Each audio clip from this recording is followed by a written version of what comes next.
Well, hey, welcome to Rolling Solo. This is a show where we do a D&D live stream where I am the GM and the player and everything else because we're going to learn how to play, or we're going to have fun playing solo D&D. Last time we did this, we had no sound at all, so that entire episode had to be scrapped. So I don't want to replay it. So I'm just going to catch everybody up on what happened. So there we were. In session 0, we created our characters. We have Iona Millar, the human monk. She's about 6 feet tall. She weighs about 175 pounds. She's pretty strong. She's mega quick, and she has travels the land at the moment with her dog Finley. Finley is a blink dog, and he's using a sidekick stat block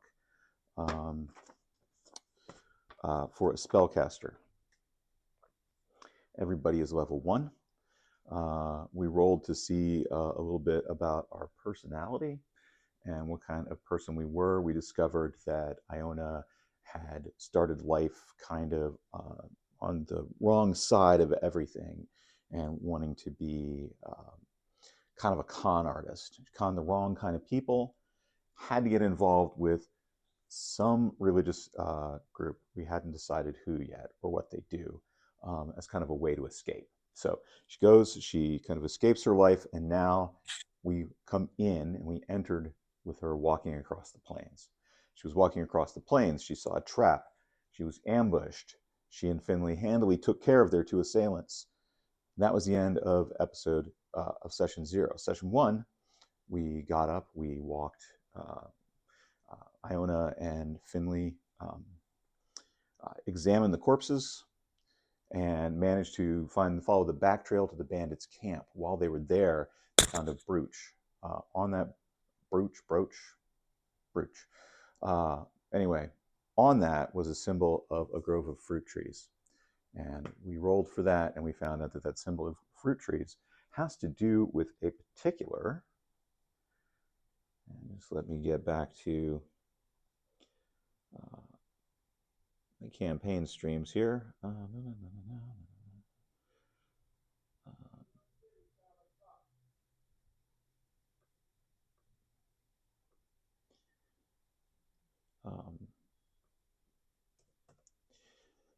Just give me 1 second.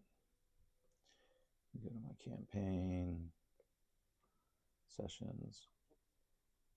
Let me look at my report from last session. There we go. So what we find out is that these guys belong to the gathering of Vaprocure, commonly known as the Vapors. And they're sort of seen as they're like boogeymen. They're an organization that is kind of shadowy, and people will use their existence as a way to like scare their kids. Watch out, or the Vapors will get you. And so, but they're very real. They're out there. They either entice or kidnap people to join their organization, and they feed them a hallucinogenic drug. And as a result of taking the hallucinogenic drug, people invariably either have a vision of Vaprocure, their god, and joins the cult, or dies. And I say inevitably dies because if they don't die, then the cultists damn well make sure that they do die.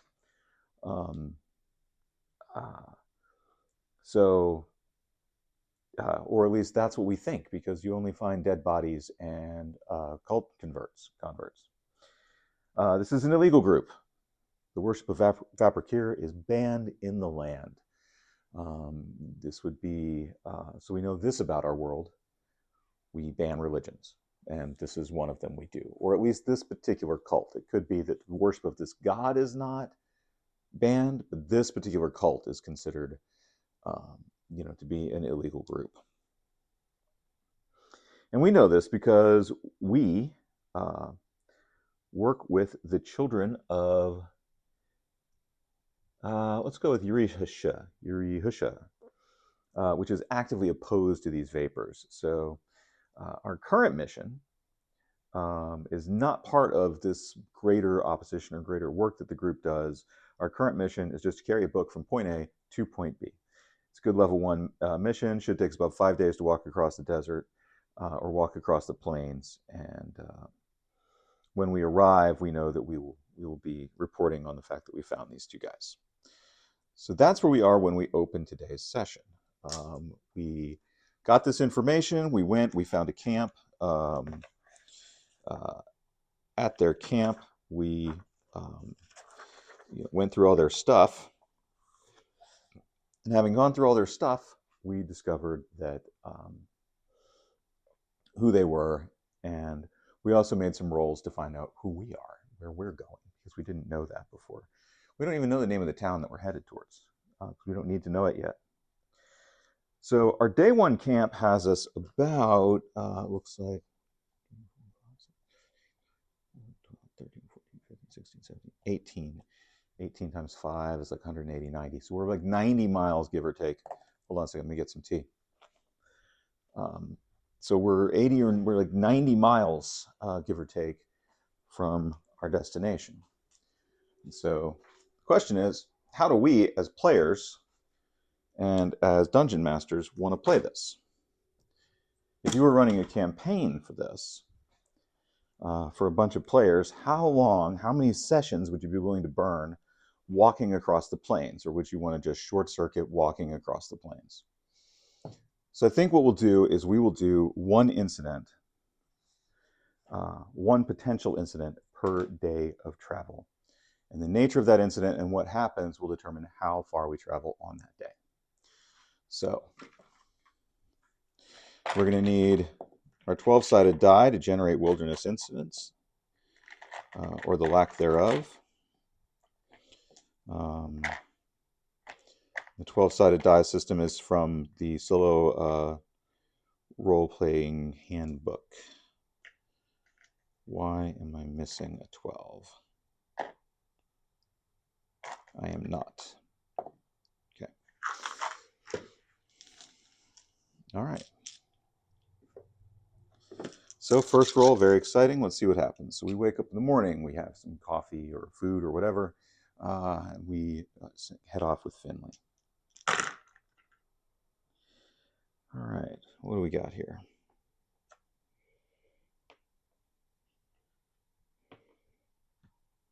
Okay. So we've got here is we have not a lot, it doesn't look like. One thing about the 6d12 element roll is that sometimes you get things that don't make a lot of sense. Which 11 plus is, you get treasure, but only if there's an enemy, and there are no enemies. Purple, we get nothing on the purple, so there's no monsters. Blue for clues, we ain't got nothing there. Green for environment features.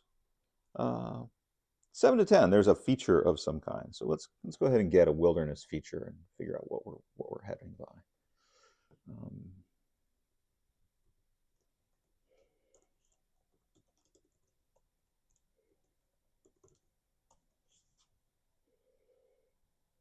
TSAT 2, page 25. Let's go over there.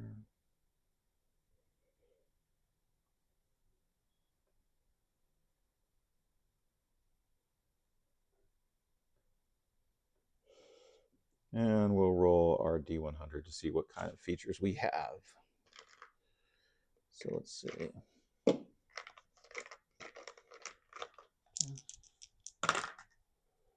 $16.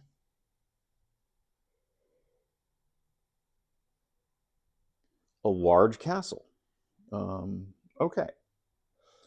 So where in our 25 miles did this occur? And let's say that we're only going to be able to walk. We'll give ourselves 20 miles in a day because it's just easier. 1, 2, 3, 4. So this is about how far we can walk today. What I've got here is just a linear map. I've just got, marked out how far we have to go, where we are to camp, how far we're going to we can travel in a day. We don't know if we've made it there yet. So we have one thing, we see this large castle. So we'll go ahead and we will roll.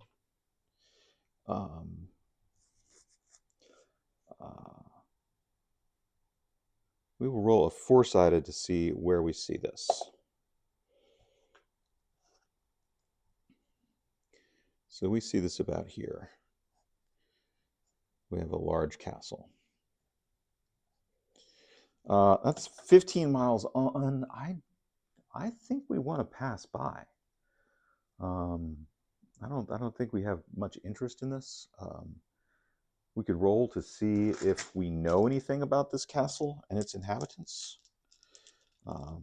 It's we're walking across the plains. I think because we're on the plains, you're going to see this castle like miles away. You're going to see a smudge on the horizon as we walk towards it. And Iona is discussing with Finley she's speaking.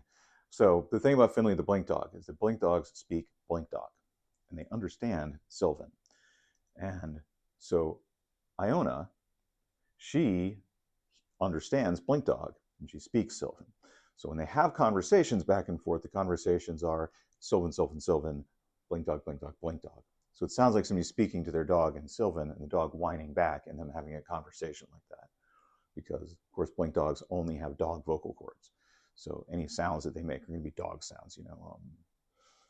I think it probably speaks a little bit like a Basenji. So it's kind of a, comment allez-vous? Or let's say we're speaking, Sylvan is French now. And the dog's going to be back. So very odd conversation happening as they walk down the road. They don't really pass anybody. We don't seem to. There's not a lot of traffic here, and so it's just endless lonely steps. There's the castle on the horizon. We comment on it. We wonder whose castle it is. So do we know whose castle it is? Let's roll an oracle roll.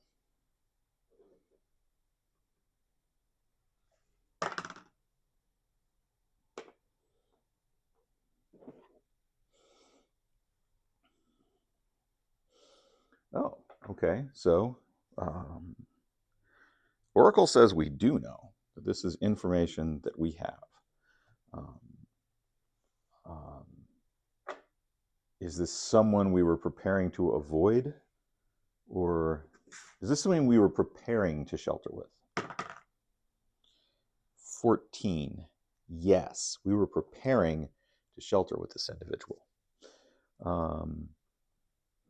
We possibly got them as a good waypoint, a good place to stop in. Is that because we have a contact here for our order? 10, maybe. Okay, so we can either re-roll or we can do a skill check. So let's look at our features.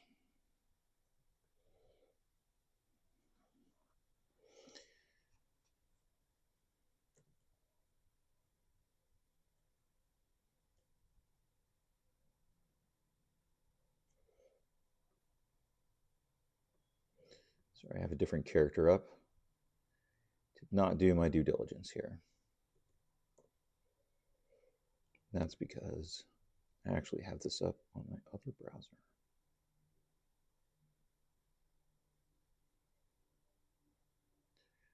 Or if I don't, I really should. So let's do this here. Oh.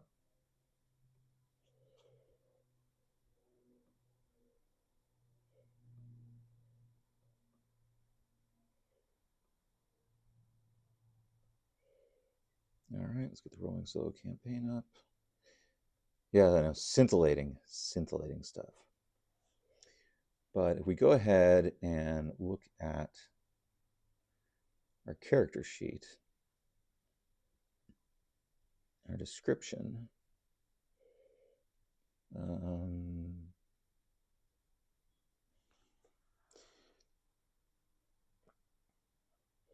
we have a reliable and trustworthy contact who acts as your liaison to a network of other criminals. Not quite true. We know how to get messages to and from your contact. And that's from our background. So I think, yes, we were planning on staying there, but this is because we have a contact at this particular place. So on that maybe, I'm going to say we can go ahead and make a modifier that it's likely that there would be somebody here, given that we can always get in touch with people as like one of our background connection things. So who is this person? Are they a member of the order, like an undercover type person? 14, yes. We have an undercover person working at this castle.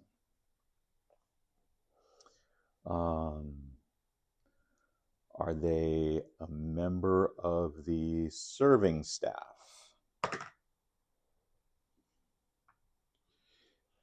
19, yes. And are they high placed in the serving staff? That would be an 18. Yes. Okay, so we have a contact at this castle. It's a highly placed individual.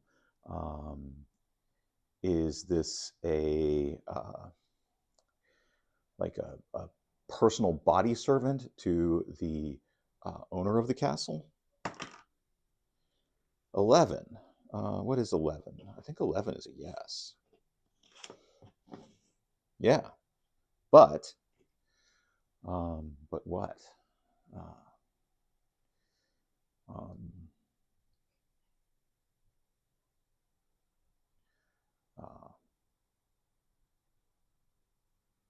But they, yes, but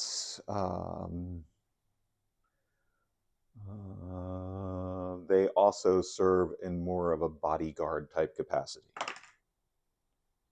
Natural 20, yes. And so they're like a personal body servant, but they're more like a personal body servant / bodyguard.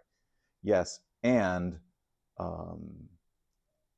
the leader of the person who they are a personal body servant for is pretty confident that they are actually a member of our order, and they just pretend they don't know.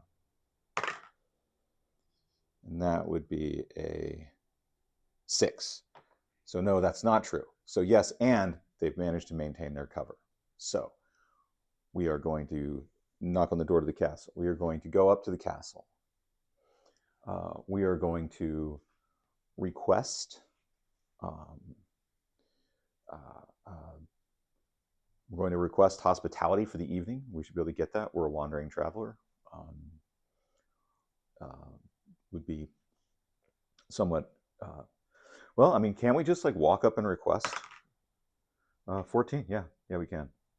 Would it be rude for them to refuse me?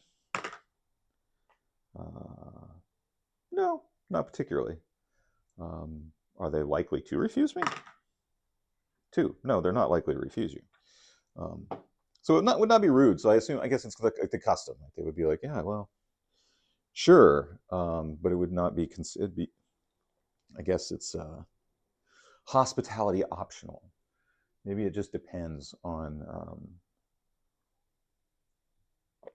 what religion you follow, or like what code or what gods you worship might have different ways of thinking about whether you should always accept travelers. So, hey Finley, we've got this. That is the place that we're headed. So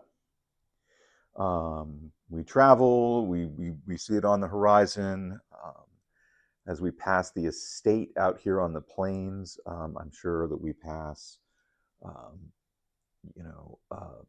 vast fields of whatever it is that grows out here.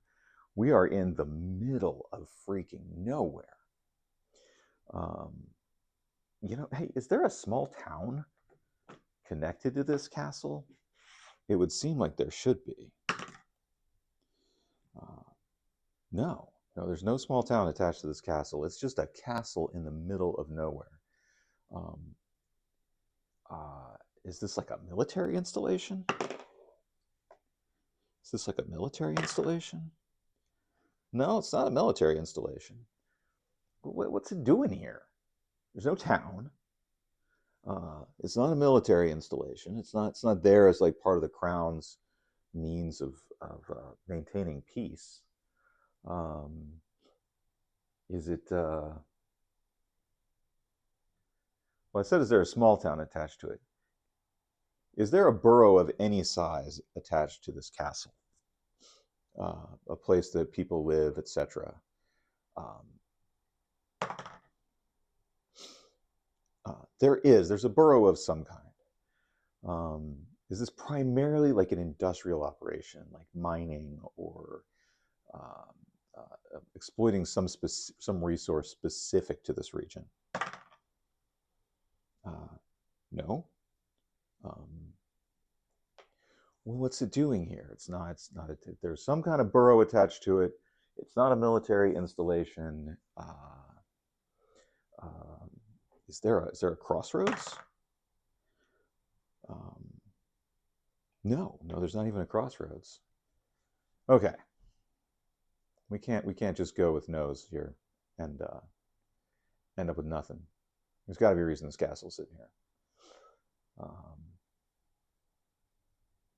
I mean, I'm pretty sure it's not a monastery. No, it's not a monastery. What is it?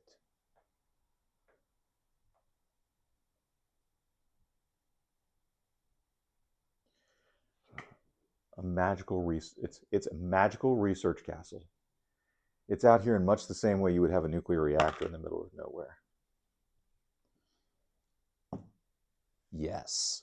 Yes. That's what it's doing here. This is not so much a castle as it is a wizard's tower.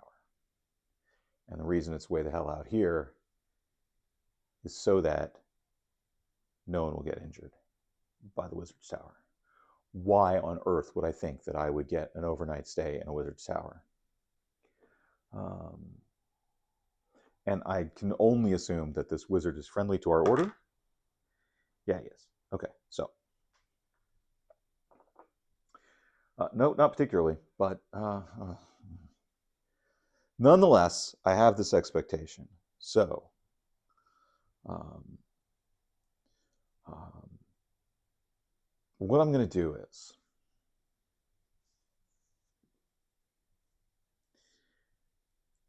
I'm going to sit down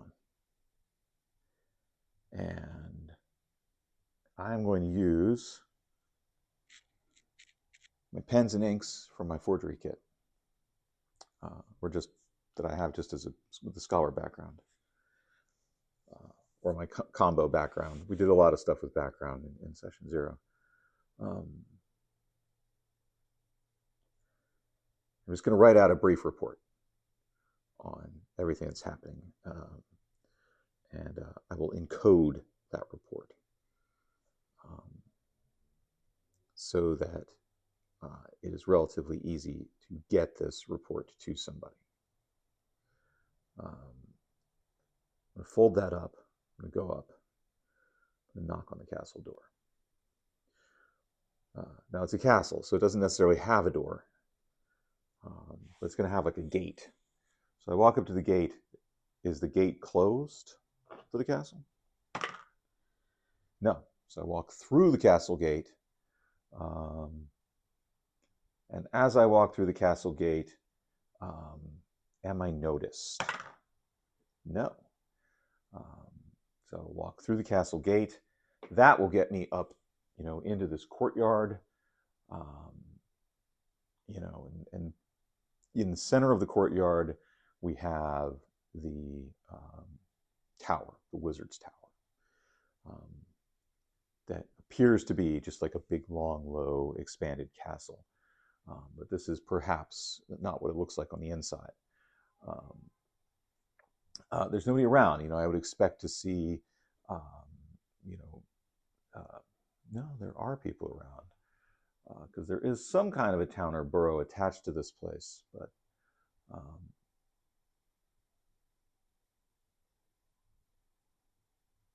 is there anybody in the courtyard? Okay, there are people in the courtyard. Um,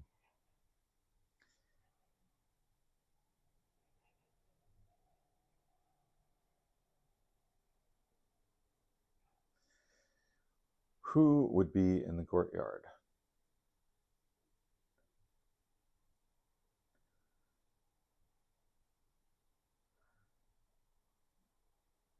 Um,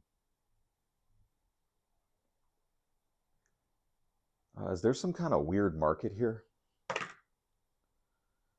Yeah, there's some kind of weird market here. Okay. So here we are. Um, we've come upon the wizard's tower. This is the tower of a particular wizard.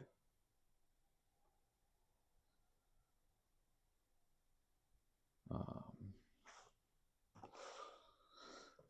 let's start out by rolling a d12 to figure out some things about our wizard.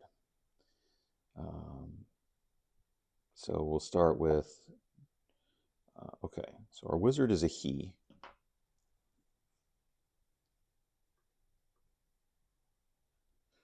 Our wizard's name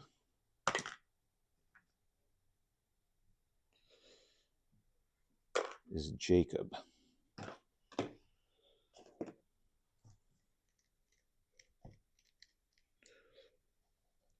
So this is the tower of the wizard Jacob Isobel.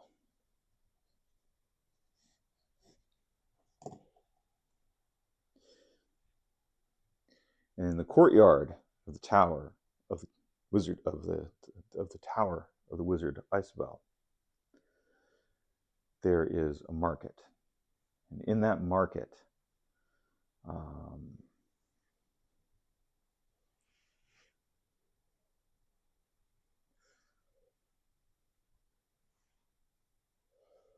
and it's an odd market. Is it a market primarily devoted to enchantments? Let's see, that is a 8. No, it's not primarily attached to enchantments. Is this a multiplanar market?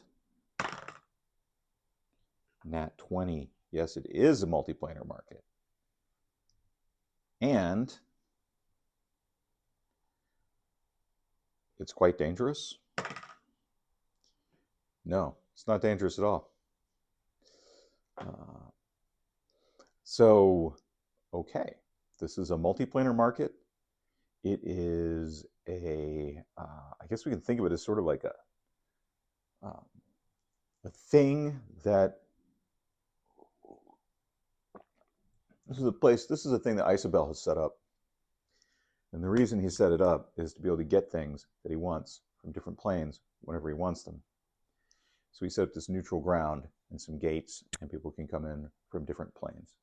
So we come up, this gate is open. And as we look in the gate, the courtyard appears to be vast, much vaster than the enclosing walls would indicate. And we walk through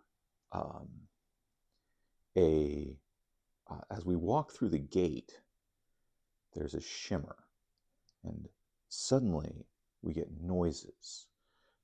We get the noises of a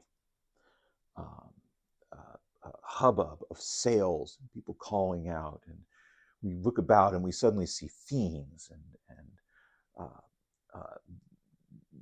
planar travelers of all kinds, and strange people that we wouldn't see many of. We probably wouldn't see many Loxodon. We probably wouldn't see many, furbolgs. We wouldn't see, but here we see all of these people from all of these different planes have come here to trade, and they're trading all kinds of things. They're trading mundane items. They're trading spices, they're trading many things that we know that they will be trading. And because we know this, because we have come here, it's not so much that we think we're going to get shelter in the castle. Remember all those ambiguous answers we got? No, we can just stop at an inn here. This is like a traveler's way stop. If you know what you're looking for and you know this isn't just an abandoned castle, then you can get in. If you don't know what it is, then when you walk through that gate, nothing happens. You're just in a castle courtyard.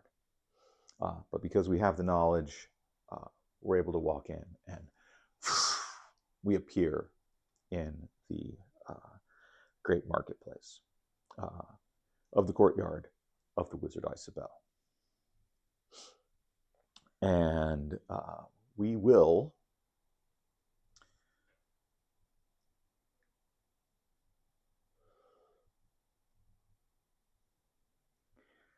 go to a tavern. Can we make contact with the castle through the tavern keeper? That's an 18. Heck yeah, we can. So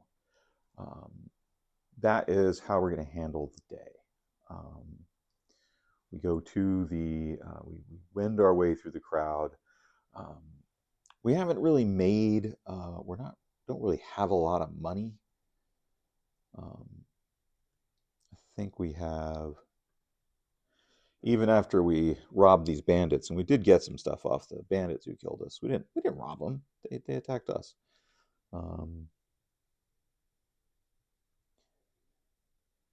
But we didn't. I think we got a potion off of them, a potion of healing, and that was about it.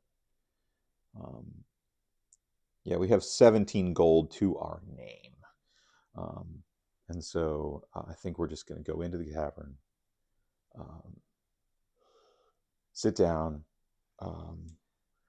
We don't want to be really distracted from our larger quest. We would like a hot meal. We've been walking for a while, so we would like a meal and a bed and maybe a bath. And so Iona will, negotiate for a room. I don't think we need to role play that out or play that out in any way. Because we've established that she can make contact, she will, through a conversation with the tavern keeper, just kind of let slip through sign and countersign, and through the mysterious language of the temple, just to let them know that a traveler has come who would like contact, and that information will wend its way through the various networks of people talking until it reaches until it reaches this bodyguard of Jacob's. And then possibly that person will meet with me in the tavern, or certainly they will. So I would say that, it's pretty early when she gets in there. It's only 15 miles of the day, so like mid-afternoon. Has a couple of beers, is camped out up in, so Iona is camped out up in her room when there's a knock at the door. And this individual, who is the bodyguard, walks in. What do we know about them?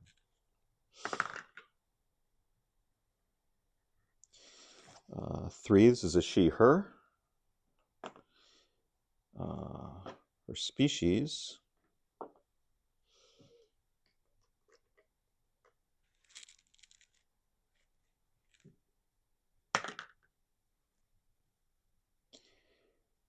A gnome. Okay. A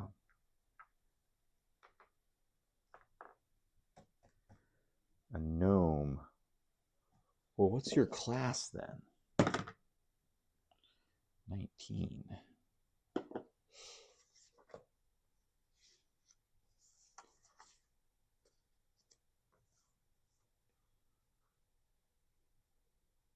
Oh, no, you need to roll a d12. 2 d12s.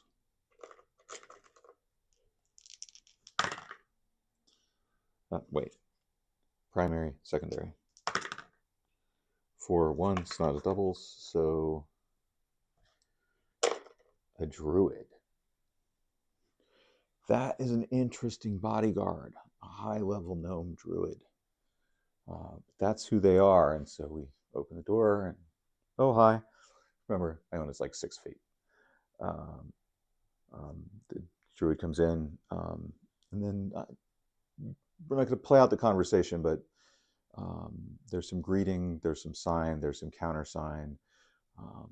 Eventually, Iona ends up just, once it's kind of established, like, yeah, who I am, who you are, what, and she's going to pass off the information about the vapors that she ran into yesterday, and just let our contact here, whose name is Batilda.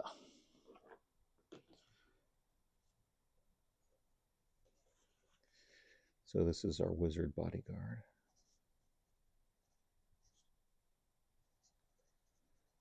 His name, Batilda.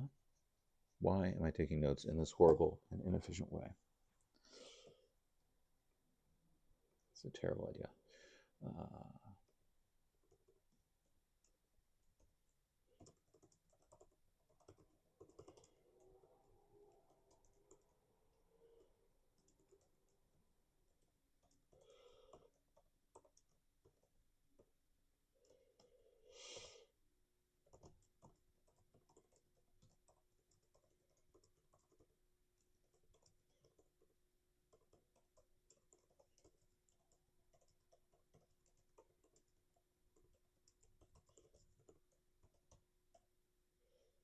Okay.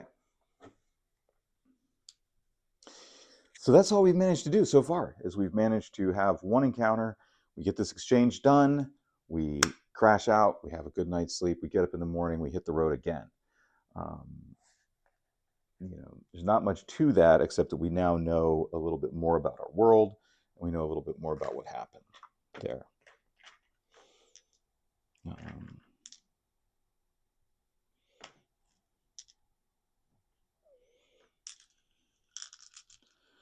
Let's do our day 2 traveling. So we're trying to make 25 miles if we can. So first, let's roll to see what our incident is. Okay. So we got a 12 on the purple. We got a 3 on the blue. 7 on the green. 9 on the red. 3 on the multi. And 12 on the gold. What does that mean?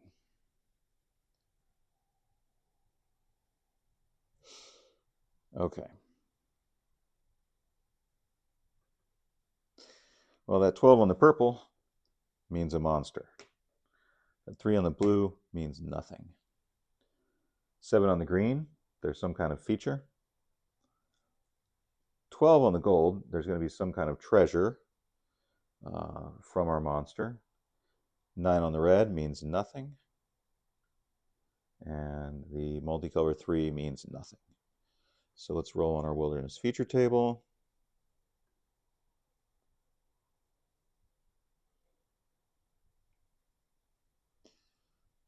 Plains.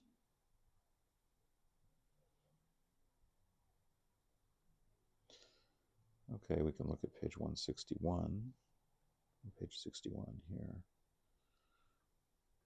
Get some random wilderness stuff.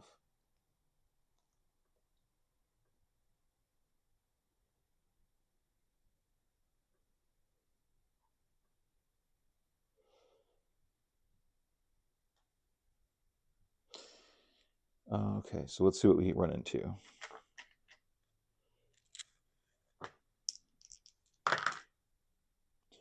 One. Continuing grassland. Okay. So we're just in some continuing grassland when we are just ambushed. We're just ambushed. What kind of thing is going to ambush us? Let's find out. Or we run into a monster of some kind. We'll figure out what kind of situation this is. So we roll another D100. 54. A fiend. Okay, so our monster type is fiend. Okay. Well, how difficult of an encounter is this? 17. This is hard.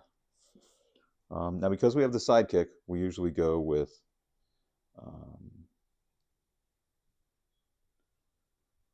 okay, let's find out what we are fighting. I think it's this one. 2 PC conversion table. We are level 1. So for 2 PCs level 1 hard, we use 1 PC level 2 hard as our encounter table. So here's our level 2 hard encounter table. We roll a d6. So 2. With a 2, level 2 hard, 1 CR 1/2 monster. 1 fiend. And where does this happen in our day? This happens early in our day. So I think this fiend has been following us and trying to get all kinds of stealthy up behind us. That's what I think is going on here. So if that's the case, let's determine some surprise. Now, the real question is whether they're able to sneak up on us. So in order to know that, we have to know what kind of monster we've got. So let's first find our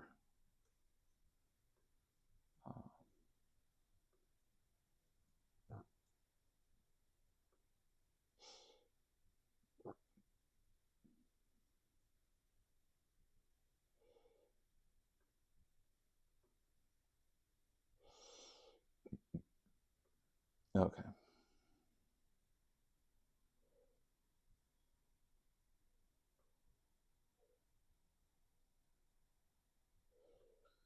All right, so let me just get my campaigns, collections, my campaigns. Let's get up rolling solo. Let's join above VTT as a GM, because that's just easier. Okay. Here we got Finley the Blink Dog. So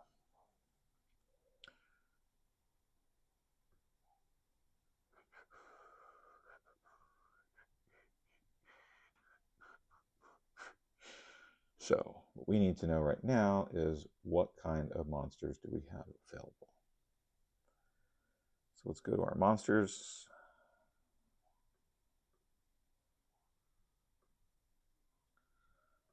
Let's find our fiends. We want 1 challenge 1/2 fiend.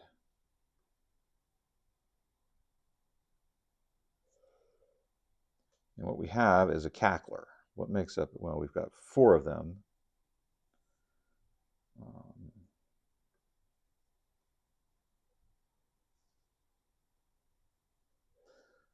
There's a, I think our cackler is the thing. Let's go to his V details page.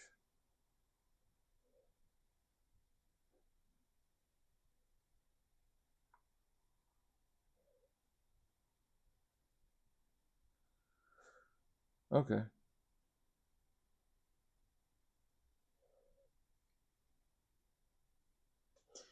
These are just like jokesters. So I think it's just going to come up and try to sneak up on us. As we're leaving the thing, it's going to follow us out. So now we know we have a cackler. Okay, so I'm just going to go ahead to here.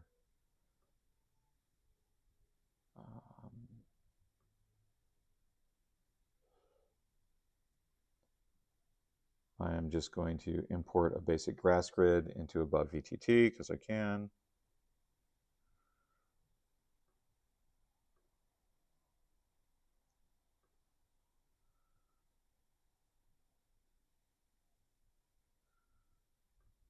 Add Iona to the battle map. I'm going to search for the blink dog. Add Finley to the battle map. And add a cackler. Okay.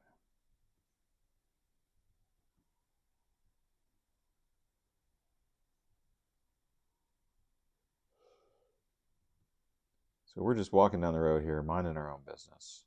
The question is, can the cackler sneak up on us?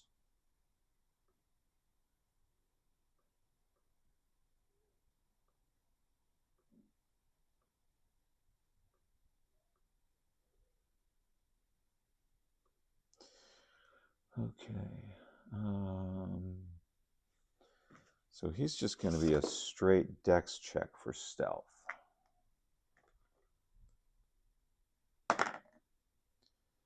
But his stealth is really good. His roll was really good there. And so according to the way we were doing the rules,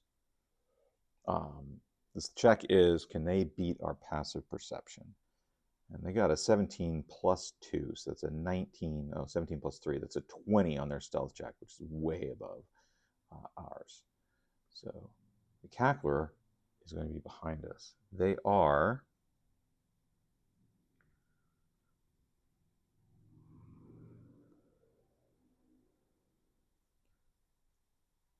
They're just going to try to cast Tasha's Hideous Laughter on us.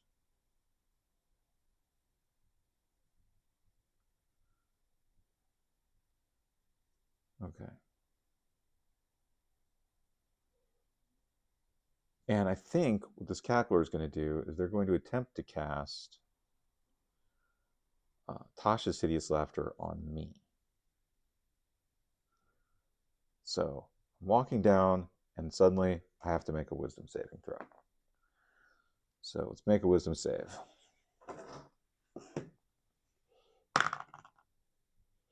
Okay, my wisdom save is 19.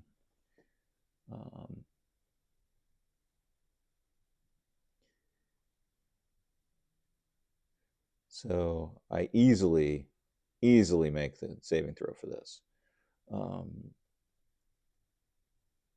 His spell DC is 11. So we're walking down the road. I'm walking down with Finley. We've left the castle not very long before, and suddenly I feel a spell effect. Resist the spell effect. Turn. There is this cackler. So let's see what happens. We're going to roll some initiative, and we're going to see who does what when. So if I look at our combat tracker, cackler's in at 9. I'm going to add Finley. I'm going to add me. Finley is going to roll his initiative. Finley is a +3 to his initiative. Finley rolls a 5. Good on you, Finn. I'm going to roll my initiative. I roll a 1.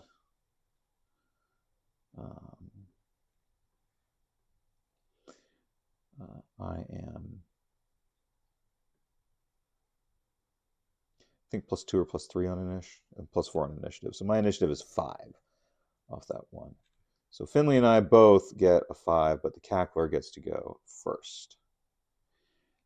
So the cackler has thrown Tasha's Hideous Laughter. He only gets that once a day. So what is he going to do next? So the smart money might be that he's going to run. So let's roll for his monster's action. We're just going to see what he does randomly. 87. 87. Move away to allowance and make a ranged attack, including area of effect if necessary, or dodge. Okay, so let's see. What does he have as things he is able to do? Let's look at the category here. Well, at will, he's got Firebolt, which is a ranged attack for 130 feet. He's got a speed of 30 feet. To cast Tasha's Hideous Laughter,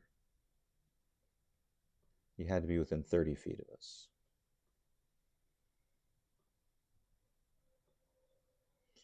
So,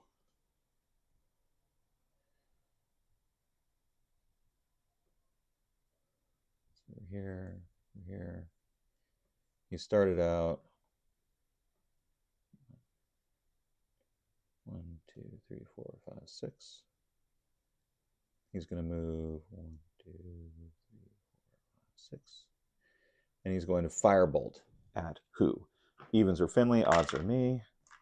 That's an even, so he's going to try to Firebolt Finley, which I think will offend Finley to no end. But here's his Firebolt. But let's read Firebolt, because I think it's actually a save.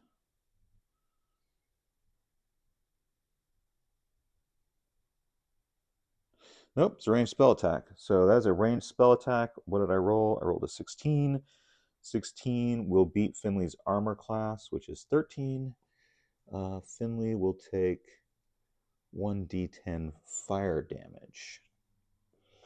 So Finley will take 2 fire damage, taking him from 22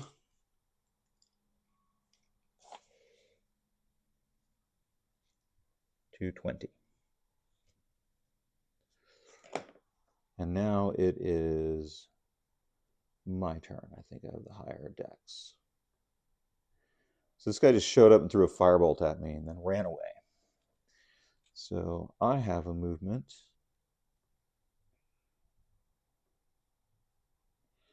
Let's see. My movement is also 30 feet.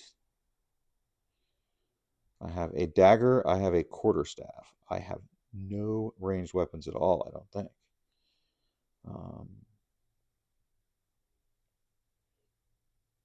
I've got darts, but those are 20 to 60 feet.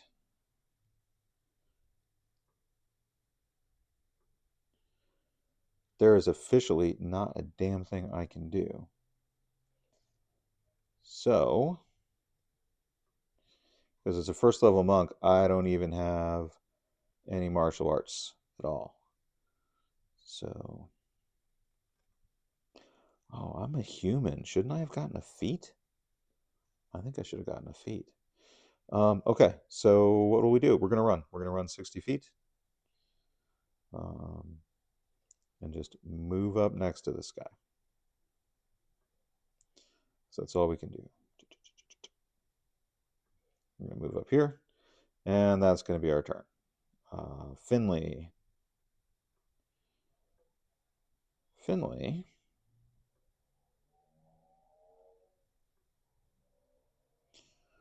Let's see.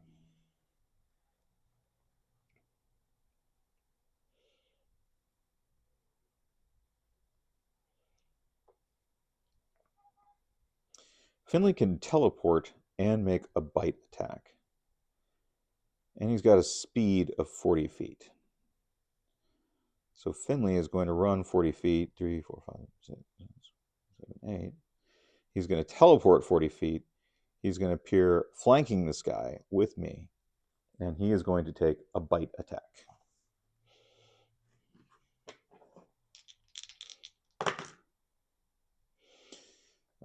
That's going to be a 7. His bite is +3. That's a 10. Cackler's armor class is 15. This does no good. But we've got this guy. We've got him boxed in. And now we go back to the top of the round. We have the cackler.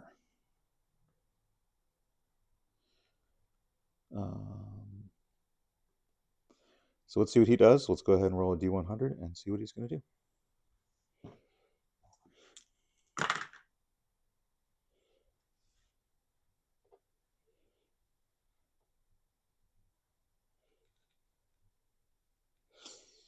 Surrender if humanoid and at less than 20% max hit points. He's not. Flee if at less than 50 hit points. He's not. Or take cover and make ranged attacks, which I don't think is a good idea for him at the moment, because in order to do that, he has to take 2 attacks of opportunity, both at advantage. And he does have some attacks he can make. So I think Finley comes in, goes, pops out, pops behind him, tries to make a bite, misses with the bite. The cackler returns with another bite attack of his own. So he's going to make his bite attack. We're going to let D&D Beyond roll this. He gets a natural 1. Sucks to be you, my friend. Sucks to be you. So he will miss with his bite attack, bringing us back to Finley. Finley is going to bite back at advantage. Come on, Finley. Okay, that's a 15 plus stuff. That's going to hit. So we have now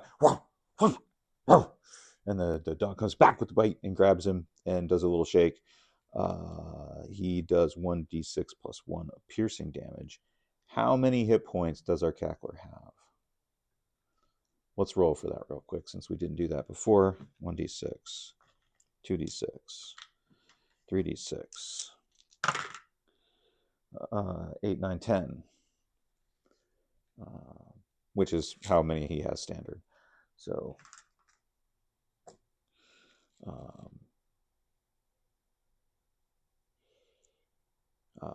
so we're now on Finley is making his attack. Finley does 1d6 plus 1 damage. That is a 4. That is 5 damage that Finley does on his attack.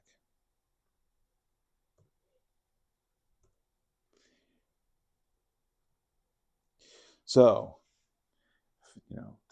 Finley snaps at the cackler. The cackler snaps back at Finley. Finley snaps back, seizes onto the cackler, and is holding him there, doing a lot of damage, leaving it to me.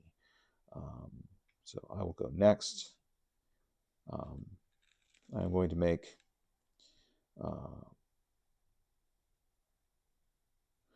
one attack with my quarterstaff. That is a 13 plus 6 for 19. That will definitely hit. I roll 1d6 plus 4. That is 4 plus 4 is 8. That will do it. This cackler will take 8 damage and will drop. So Finley grabs onto the cackler, kind of holds him in place, and as the cackler kind of flips back and forth, I just come in and take him out with a nice shot to the head. And that is our encounter for the day. But cackler has some treasure on him. So let's see what we get for individual treasure. Our Dungeon Master's Guide.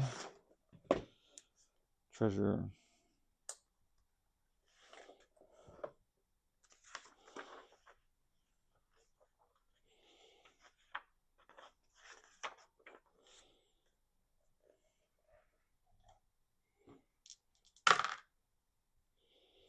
One. 5d6 in copper pieces. Barely seems worth rolling.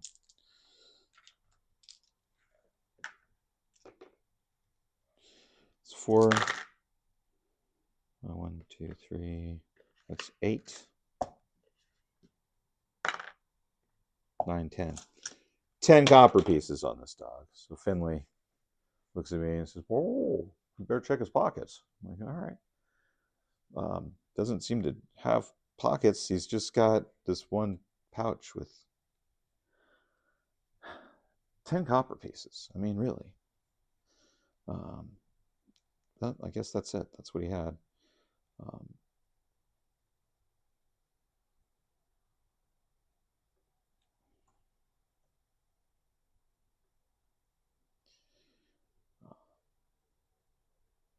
all right. Well, we didn't even make back what we spent on our tavern.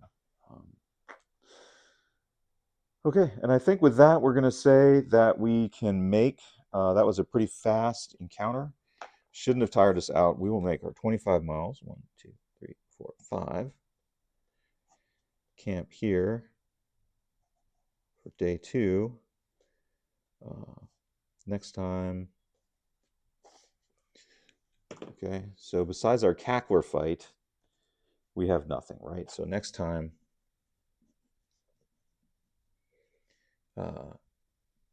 camp and see what we do overnight. So that's it. That's everything we've seen today. Thanks for joining me for Rolling Solo. We have a Patreon, but it's not really up yet. So you can also, I edit these videos down, take out some of the pauses and put them up on YouTube. And I'll have some swag in a store, and links will be on YouTube for that as well. But thank you so much, and have a great